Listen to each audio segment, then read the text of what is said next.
देखिए अहिल्या एक बुद्धि है, अहिल्या है बुद्धि, और बुद्धि संसार के भोगों का चिंतन करेगी तो प्रकृति का स्वभाव है, उसको जड़ होना पड़ेगा। तो पत्थर की शिला हो गई थी, उसका मूवमेंट खत्म हो गया था, उसका हिलना डुलना सब खत्म ही हो गया था। क्या आनंद की बात यह है कि जो बुद्धि जड़ हो गई है, परमात्मा की दृष्टि मात्र से फिर उसमें चेतनता चल के आ जाती है। तो संसारी लोगों की तो बुद्धि जड़ ही हो गई है, क्योंकि वो संसार के भोग विलासता की तरफ अब ये नहीं है, कल ये सब्जी खाई थी, आज ये क्या, ये भोग वृत्ति ही तो है। तो कल तो ये खा लिया, आज का मीनू अलग से तैयार होगा। कल तो ये पहना था, जो कल पहना है वो आज कैसे पहन लेंगे, नहीं तो फिर नंबर कम हो जाएंगे ना। तो जहाँ जिसमें इतनी इच्छाएं भरी हुई हैं, जहाँ विलासता है, जहाँ शरीर को बाह्य वस्तुओं से सुख पहुंचाया जाता है, उसको भोग वृत्ति कहते हैं। और जहाँ आत्मा को सत्संग के द्वारा प्रफुल्लित स्फुरित किया जाता है, उसी को योग बुद्धि कहते हैं।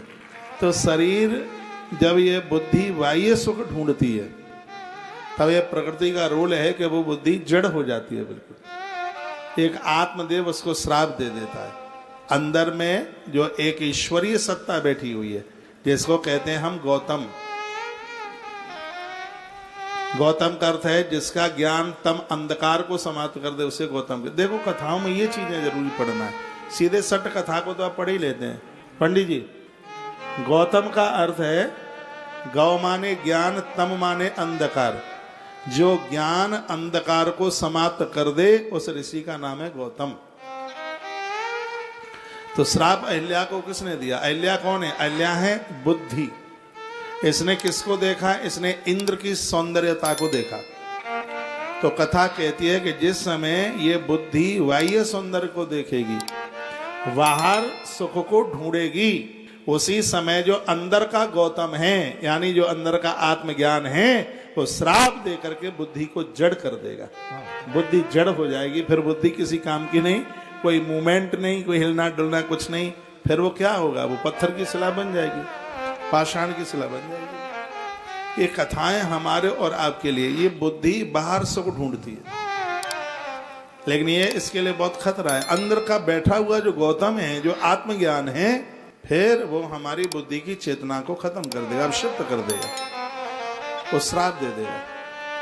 तो हम गुरुजनों के पास क्यों जाते हैं मालूम है आपको?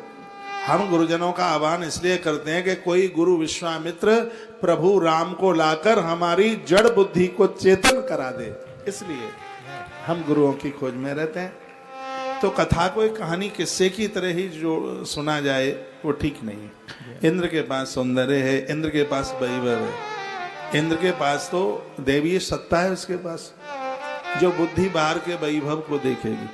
कभी कभी इस बुद्धि को बाह्य पदार्थ बहुत अच्छे लगते हैं, दूसरे के सोफे, दूसरे के पलंग, दूसरे के पर्दे, दूसरों की साड़ी, दूसरों के वस्त्र आभूषण, दूसरों की सब चीजें उन्हें बहुत अच्छी लगती हैं।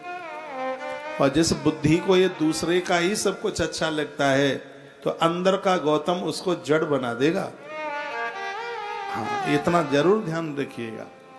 इसलिए बाह्य चीजों से सुख मत खोजिए। सुख बाहर से नहीं मिलता है, सुख अंदर से पैदा होना चाहिए। जो अंदर से मिलता है उसी को आनंद कहते हैं। और परमात्मा का एक नाम है आनंद।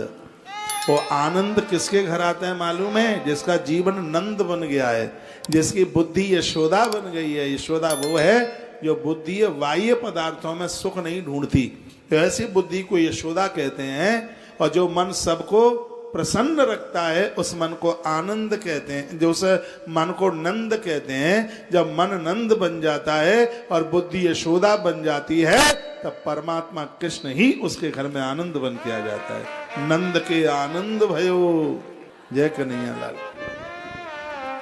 तो आज की इस कथा में मैं एक विशेष रूप से बहुत निवेदन करके ये कहना चाहूंगा कि सुख है वो बाह्य पदार्थों में मत खोजिए।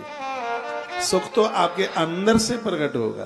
कभी आप दूसरों के लिए कुछ करके देखिए, ऐसा आनंद मिलेगा जो बाजार में मिल ही नहीं सकता। किसी धन को खर्च करके नहीं मिलेगा। आप माँ बाप जी की सेवा कीजिए, उनकी आज्ञा का पालन कीजिए।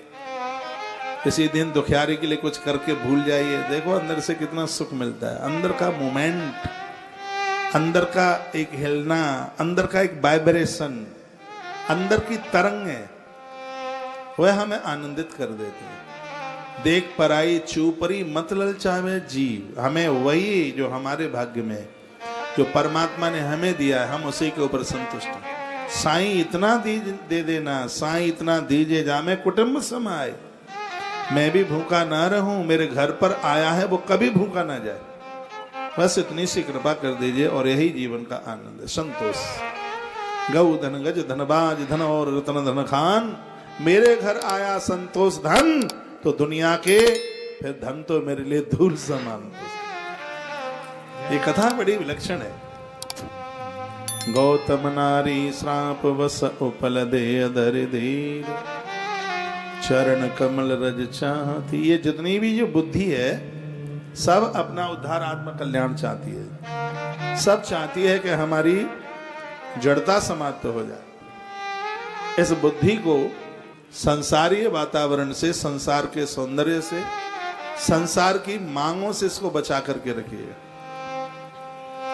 ये तो बिल्कुल बिल्ली की तरह समझ लो, चूहा मिला नहीं कि इसने उछल कूद करी नहीं। बुद्धि भोगों की आदि न हो जाए, बुद्धि को भोग से नहीं, बुद्धि को योग से जोड़िए, बुद्धि को ईश्वर से जोड़िए।